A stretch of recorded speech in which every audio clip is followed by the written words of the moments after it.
بالکل پہلے ہی وہی آپ کو سبق کی طرح سنا رہا. جیسے مولا عباس ادھر سے پڑھے، مالک نے شیخ سے کہا شیخ تو کیسے کیسے لوگوں کو اپنے ساتھ لے کر آیا، تجھ سے کمسن انسان نہیں سنبھالا جا رہا ہے. شیخ نے چھڑ کے کہا ہم پیچھے ہٹ جاتے ہیں تو سنبھال لے، ہم پیچھے ہٹ جاتے ہیں تو سنبھال لے. تاریخ میں لکھا کہ مالک مست ہاتھی کی طرح جھومتا ہوا حضرت عباس کے مقابلے کے لیے نکلا. کس کی طرح جھومتا ہوا جا رہا تھا؟ مست ہاتھی کی طرح. اس بیچارے کو یہ پتہ ہی نہیں تھا جس کے مقابلے پہ جا رہا تھا وہ شیر خدا کا شیر تھا. قریب پہنچا ہے. مالک کے ہاتھ میں ایک نیزہ تھا. کیا تھا؟ نیزہ. نیزے دو طرح کے ہوتے ہیں، ایک دستی نیزہ ہوتا ہے چھوٹا نیزہ جسے ہم قریب سے وار کرتے ہیں یا اسے تیر کی طرح استعمال کرتے ہیں، نشانہ مار کے دور سے مارتے ہیں. ایک طویل نیزہ ہوتا ہے. نیزہ چھوٹا ہو دستی یا طویل ہو، وار ایسے کیا جائے گا یا ایسے کیا جائے گا. یہ والا وار تلوار کا ہوتا ہے، یہ وار نیزے کا ہوتا ہے، یہ وار بھی نیزے کا ہوتا ہے. اس کے ہاتھ میں طویل سا چمکتا ہوا نیزہ تھا. کس کے ہاتھ میں؟ مالک کے ہاتھ میں، جو مولا عباس کے مقابلے کے لیے آیا تھا. اس نے 3 جملے کہے مالک نے مولا عباس کے مقابلے پہ آ کر، اور مولا عباس کے 3 جواب ہیں. وہ تینوں جواب سناؤں گا، منظر تمام ہو جائے گا. توجہ دیجیے عزیزو. جیسے مالک نزدیک آیا، اس نے اپنا چمکتا ہوا نیزہ حضرت عباس کو دکھایا اور دکھا کے کہا عباس میں تمہیں اس چمکتے ہوئے نیزے سے ڈرا رہا ہوں. مالک مولا عباس سے کہہ رہا ہے کہ میں تجھے اس چمکتے ہوئے نیزے سے ڈرا رہا ہوں. پہلا جملہ. دوسرا جملہ کیا کہا؟ میں کسی پر اتنا رحم نہیں کرتا، تیری کمسنی کی وجہ سے تجھ پہ رحم کر رہا ہوں. چونکہ خود 95 سال کا ہے، مولا عباس 32 سال کے. دوسرا جملہ. تیسرا جملہ میرے سامنے سے ہٹ جا، بچ جائے گا. نہ ہٹنا ہو تو میری اطاعت میں آ جا، میری اطاعت میں آ کے بچ جائے گا. مارے مولا عباس سے کہہ رہا ہے. کتنے جملے ہو گئے؟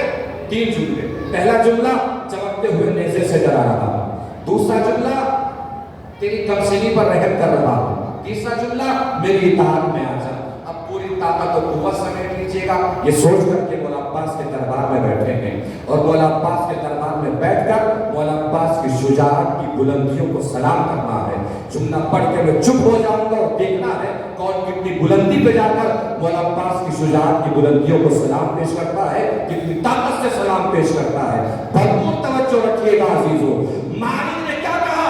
چمکتے ہوئے نیزے سے ڈرا رہا ہوں، تیری کمسنی پہ رحم کر رہا ہوں، میری اطاعت میں آ جا. اب مولا عباس کے جواب سنیے. پہلا جواب کیا کہا تھا اس نے؟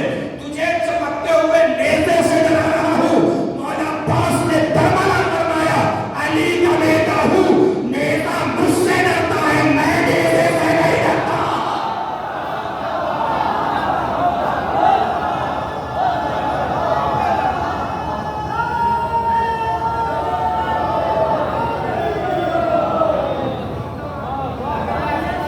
علی کا بیٹا ہوں، نیزہ مجھ سے ڈرتا ہے، میں نیزے سے نہیں ڈرتا. دوسرا جملہ میری اطاعت میں آ جا.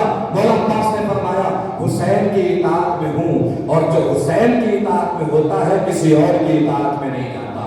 اب تیسرا جملہ تاریخ میں جن جن کی نظر ہے بتائیں گے. مولا عباس نے اس جواب میں سقیفہ اور کربلا کو ایک جگہ جمع کر دیا، سقیفہ کو لا کر کربلا سے ملا دیا. اس نے کیا کہا تھا؟ تیری کمسنی پہ رحم کر رہا ہوں. مولا عباس نے پلٹ کے فرمایا میری کمسنی پہ رحم کرنے کی ضرورت نہیں ہے. کیا تجھے پتا نہیں ہے بہت سے کمسن بہت سے بوڑھوں سے بہت اچھے ہوتے ہیں. سلامت رہیے. بہت سے کمسن بہت سے بوڑھوں سے بہت اچھے ہوتے ہیں. مالک نے جب تیور دیکھے، ایک مرتبہ کہا کہ میں نیزے سے حملہ کر رہا ہوں تو پھر سنبھالیے حملہ. اب میں نے کیا کہا عباس میں نیزے کا حملہ ایسے ہوگا یا ایسے ہوگا. اب اس کی 95 سال کی اپنی بہادری کی طاقت دیکھ لیجیے، اس کا 95 سال کا تجربہ دیکھ لیجیے. طاقت اور تجربے کے امتزاج کے ذریعے سے اس نے حملہ کیا. توجہ دیجیے گا عزیزو. پوری طاقت سمیت لی، پورا تجربہ لا کے ایک منظر میں جمع کیا. اس نے پوری طاقت اور تجربے کے ساتھ نیزے سے حملہ کیا. ایسے کیا ہوگا یا ایسے کیا ہوگا؟ بالکل جو منظر تاریخ میں لکھتا ہے وہی منظر دکھا رہا ہوں، وہی منظر بتا رہا ہوں۔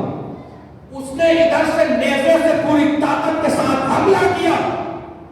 تاریخ کا منظر بتاتا ہے کہ مولا عباس کا ادھر سے ہاتھ بڑھا، اور ہاتھ بڑھا کے مولا عباس نے انگوٹھے اور انگلی کے درمیان نیزے کی علی کو روک لیا۔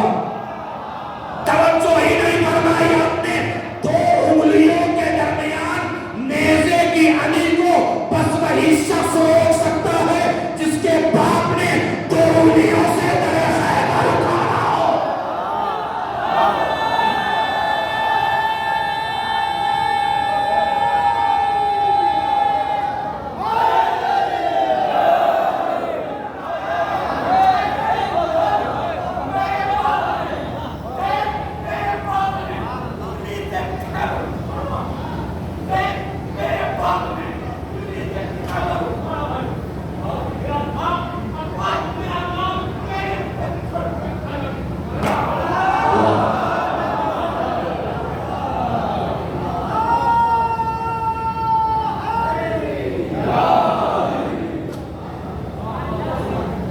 نیزے کے علی کو روکا اور مولا عباس نے نیزے کے علی کو تھام کے اچھالنا شروع کیا۔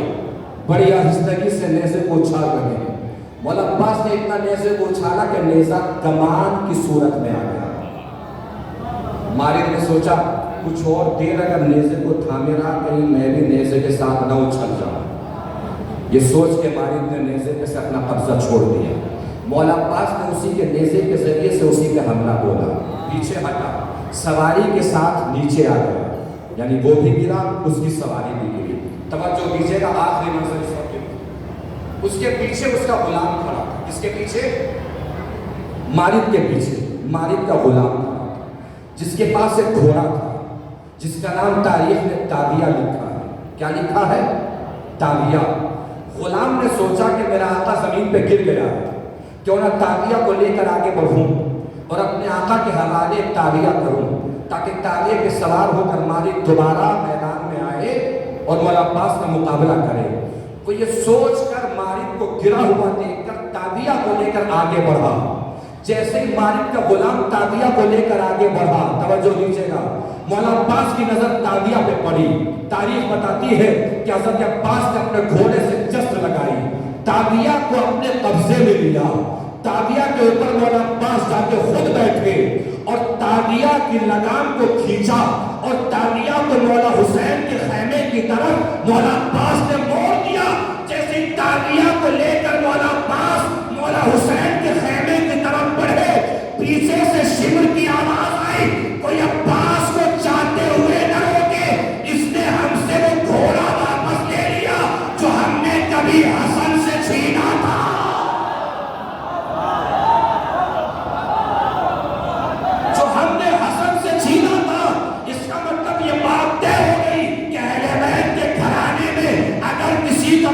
جاتا ہے وارث آگے واپس لے لیتا ہے۔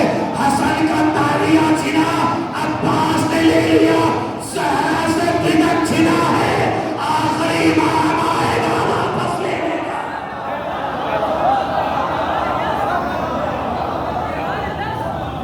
ایک صلوات پڑھے میں چل کے بعد محمد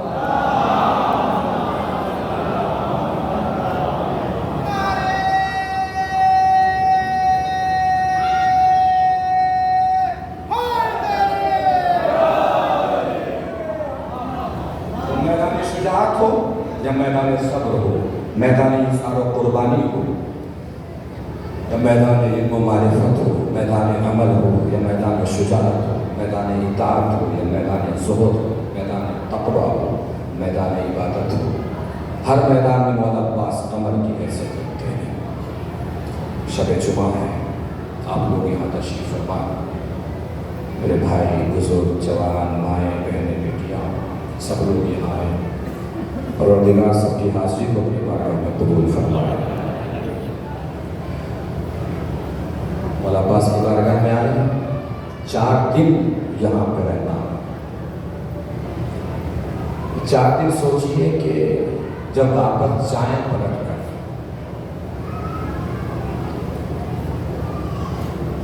تو آپ سب کے پاس بازار میں گھوم کی علامتیں نہ ہوں۔